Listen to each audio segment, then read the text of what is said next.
70 வயதில் திடீர்னு பாடிக்கிட்டு இருந்த பாடகர் ஹரிஹரன் மேடையிலேயே மயங்கி விழுந்து அவருக்கு ஏற்பட்டிருக்க மிகப்பெரும் சோகம் ஒட்டுமொத்த தமிழக மக்களையும் கண்ணீர்ல மூழ்க வச்சிருக்கு. தமிழ் சினிமாவுடைய மிக முக்கியமான ஒரு பின்னணி பாடகர் ஹரிஹரன். ஹரிஹரன் அப்படின்னாலே நம்ம எல்லாருக்கும் ஞாபகத்து வரக்கூடிய லட்சக்கணக்கான பாடல்கள் நம்ம எல்லாருக்கும் தெரிஞ்சிருக்கும். ஹரிஹரனை பொறுத்த வரைக்கும் சின்ன வயசுல இருந்து இவருக்கு பாட்டு பாடக்கூடிய ஒரு அற்புதமான திறமை இருந்திருக்கு. அதன் மூலியமா நாம ஒரு பெரிய பாடகர் ஆகணும் அப்படின்னு பல கனவுகளோட சில படிப்புகளையும் படித்து முடிச்சிருக்காரு ஹரிஹரன். அப்படியாப்பட்ட ஹரிஹரனுக்கு தமிழ் சினிமாவில் கிடைத்த முதல் படமே அவரை புகழோட உச்சத்துக்கு போயிடுச்சு.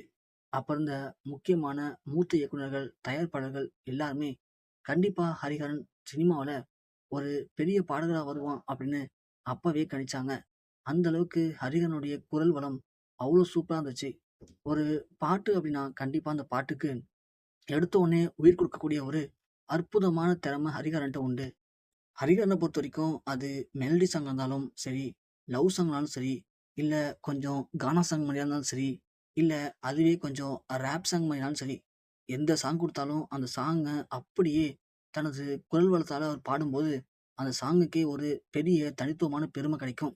அப்படி தமிழ், மலையாளம், தெலுங்கு, ஹிந்தி, பஞ்சாபி, உருதுன்னு மொத்தமா ஒரு 10 மொழிகள்ல இதுவரைக்கும் 20,000க்கும் மேற்பட்ட பாடல்கள பாடியிருக்காரு ஹரிஹரன்.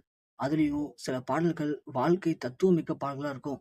அந்த பாடல்கள கேட்கும்போது நாம வாழ்க்கையில தோத்து போயிட்டோம் அப்படிங்கிறது எண்ணம் வந்துச்சுன்னா, அந்த பாட்டு நம்மள வாழ்க்கையில ஜெயிக்க வைக்கிறதுக்கான ஒரு நல்ல எண்ணத்த தூண்டிவிடும். அந்த அளவுக்கு சில அற்புதமான பாடல்களையும் ஹரிஹரன் பாடியிருக்காரு. காலம் கடந்து கூட இன்னமும் ஹரிஹரன் பாடல்கள் எங்கெங்கேயோ பல இடங்கள்ல ஒலிச்சுக்கிட்டு தானே இருக்கு. அப்படி ஹரிஹரன் ஒரு முக்கியமான பின்னணி பாடகர் மட்டும் இல்லாம, சில பாடல்கள அவருடைய கைவண்ணத்துல அவரே எழுதி பாடவும் ஆரம்பிச்சிருக்காரு.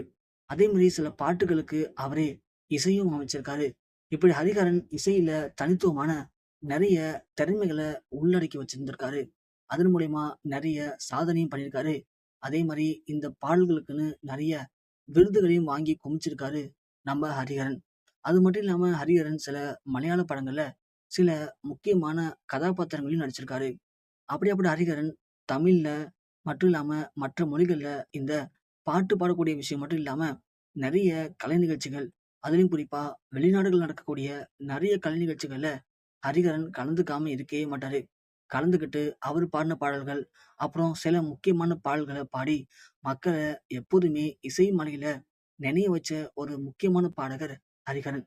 அப்படியாப்பட்ட ஹரிஹரன் இன்னைக்கு ஒரு முக்கியமான மேடையில அவருடைய ஒரு முக்கியமான பாட்ட மக்கள சந்தோஷப்படுத்துறதுக்காக பாடிக்கிட்டு இருந்திருக்காரு.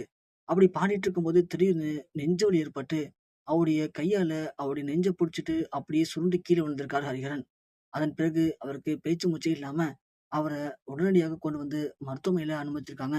அனுமதிக்கப்பட்ட ஹரிஹரன செக் பண்ணி பார்த்த மருத்துவர்கள், அவருக்கு சுத்தமா சுவாசமே இல்ல அப்படின்னும், அதன் காரணமா இப்போ அவருக்கு செயற்கை சுவாசம் அளிக்கப்பட்டு சிகிச்சைகள் அளிக்கப்பட்டுட்டு இருக்காம்.